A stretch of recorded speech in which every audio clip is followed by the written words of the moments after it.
คุมกกใหญ่ๆมีงานได้มื้อนี้ได้เสียงตู้กำลัง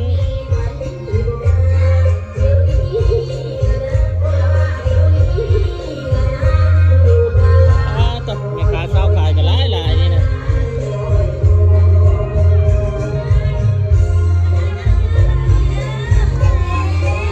เบิ้ลเด็กซื้อกำลังขึ้นหาง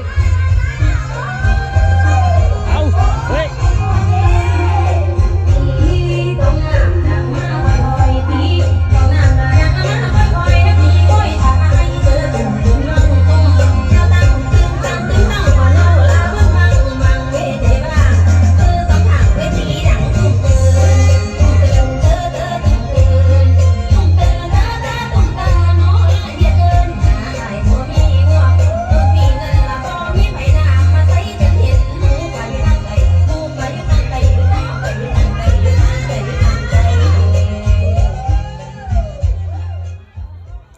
ต่อสาวต่อมาแล้วภาษาเนาะแต่คนงามพี่ดอกเขาคนโบเล็กน้ำใจพี่ดอกมาบนตูเมาที่อามักเพ่งใดลำคนใดสั่งมาด้วยภาษาเด้ออายาเก้าบ่เอาบ่เอาเพ่งใหม่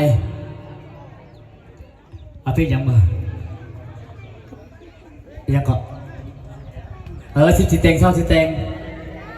นั่งเผาขอเตงนั่นแหละนั่งเผาขอเตงสิ่งเพ่งเลยเก่งกันนะน้องเมื่อคืคืนนี่ก็แจ้งไปหรอกเสียงกันเลยอันนั้นพอเขาแต้มมันก็ขึ้นมาเลยเพลงเลย